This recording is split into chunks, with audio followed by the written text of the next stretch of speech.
If you're having a hard time making cold calls to seller leads, well, I've got the tips for you. Keep watching and I will share 3 tips that should help you become more confident with cold calling. Hey y'all, welcome to my channel. If you're new, welcome back. If you're true, I'm Dara, real estate investor, entrepreneur, and consultant out of Atlanta, Georgia. And if you're new to my channel, welcome. This channel is all about all things real estate investing, wholesaling, landlording, short-term rentaling, and more. So I thank you for watching, and go ahead and peruse my channel because I actually have an entire playlist on this very topic, the topic of cold calling. I have videos showing you me on live cold calls. I have a video specifically on tips or hacks for cold calling. So this is just a little bit further because this is sharing some personal or personalized tips from me to you on gaining the confidence to be a better cold caller.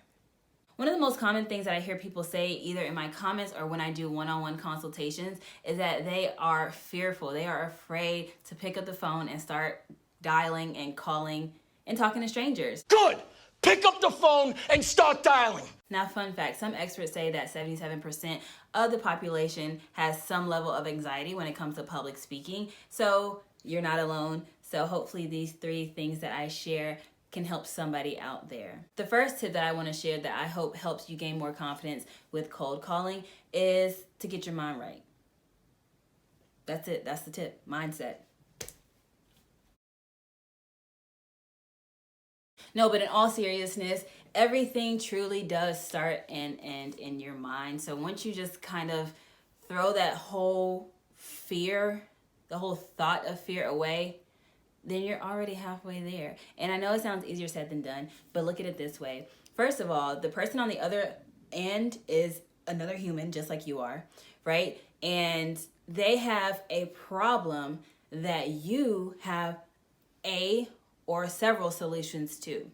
So essentially, whether they are receptive to your solutions to their problem or not is not your business. Just know that you come with that mindset and that intention that you are helping someone in a sticky situation or in a distressed situation. So get your mind right. They're just human. The worst they can do is tell you no. The worst they can do is hang up on you. The worst they can do is curse you out. But guess what? These are just words from a stranger.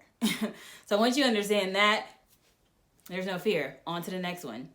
Right? Get comfortable with the no's. Get comfortable with rejection. And you should be fine. Along with that tip, maybe you should fix your mind or change your mind to expect a no every single time you call somebody. So that when it happens, it's already what you expected. Not take no for an answer. And when you get a yes, it's better than you expected.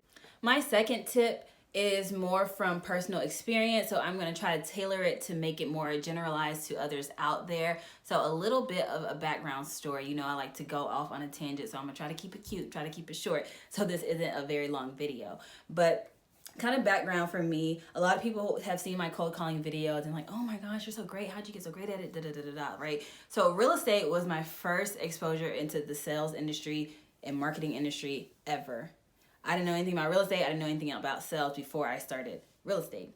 So some of the things that have helped shape me to this point that I've done in my past, specifically, I used to volunteer quite a bit, and I would volunteer for local politicians who I knew or liked or supported or whatever the case is. And you know, when election time comes, you got people calling you up and down, sending you ads and letters in the mail trying to get you to vote for them.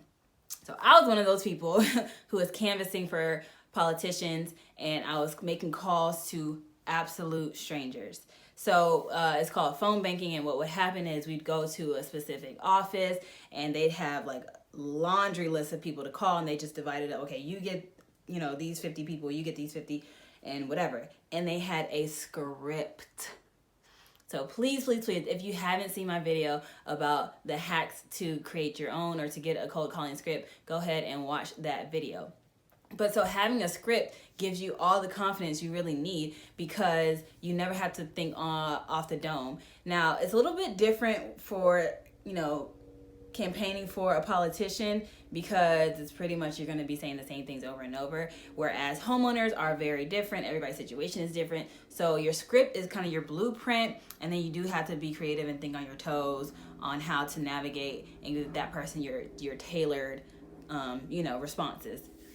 But having a script is paramount regardless. So in the beginning of my real estate career, when I was doing cold calls heavily, I had a script that I stuck to.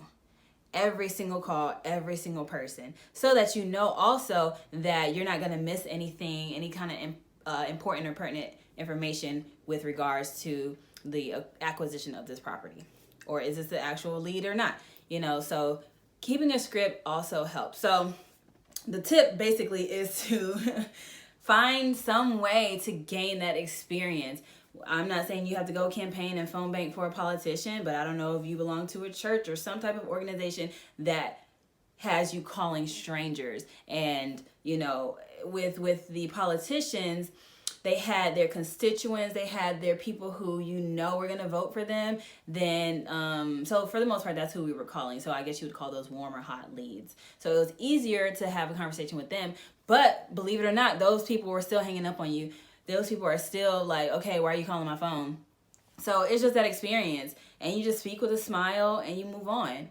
So find a way to gain some type of experience. And if it's not, if you don't think it's that serious for you to go and volunteer somewhere, you could also role play. And I did that quite a bit with my mother and my brother when I had my script for cold calling. I'm like, all right, these are the questions I'm going to ask. You be an a-hole or you be nice or you be uninterested. I gave them different roles to throw at me as I am role playing with them. So that's another thing that could help if the actual physical act of calling strangers is not something that you can get practice doing.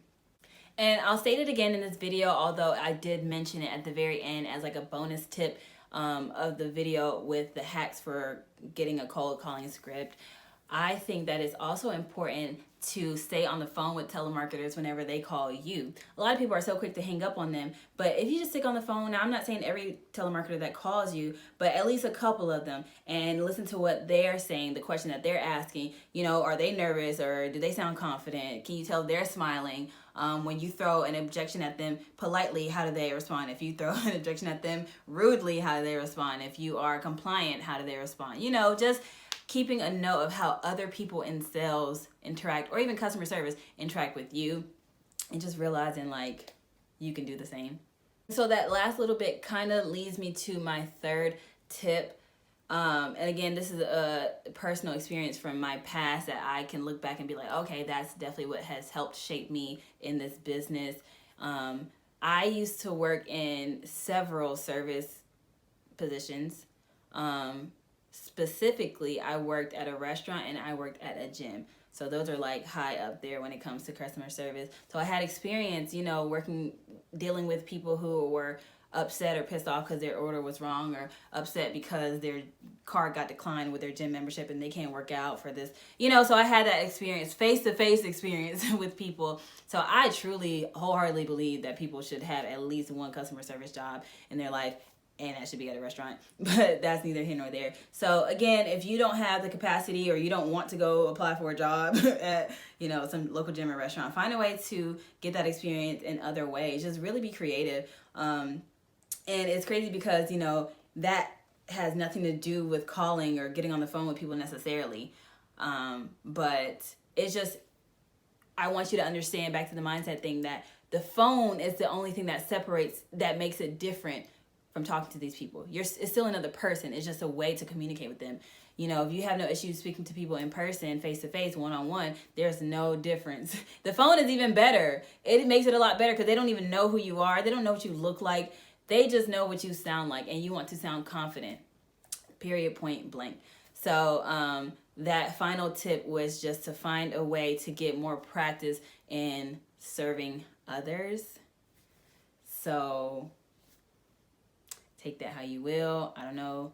Go get a part-time job, a little weekend job, something that allows you to interact more with people and serve them, because that's essentially what this, yes, you are a salesperson, you're a marketer, you're an investor, whatever the case may be, but you also are a customer service provider. when it comes to this business. So I babbled on enough. Thank you so much if you tuned in this far, and we're going to continue on to the Ask Me Anything question. Today's Ask Me Anything question comes from Lexi Love, who asked, how do you find owners to allow you to Airbnb their property? Is it from Zillow or Craigslist? I personally never use Craigslist, but Zillow is kind of my go-to. Zillow or driving around looking for rent by owner signs. Zillow for rent by owners, or the Go Section 8 website is where I go to find homeowners. So yes, I go to Zillow, and I specifically go to the GoSection8.com website. So I hope that answered your question. Thank you so much, guys, for tuning in. Make sure you comment below, because moving forward, I'll be answering your question in my next video to come. Subscribe to my channel if you haven't already, and make sure you have your notifications on so you're notified every time I upload. Go ahead and give this video a great big thumbs up if you liked it. Share it, and I will see you all in the next one.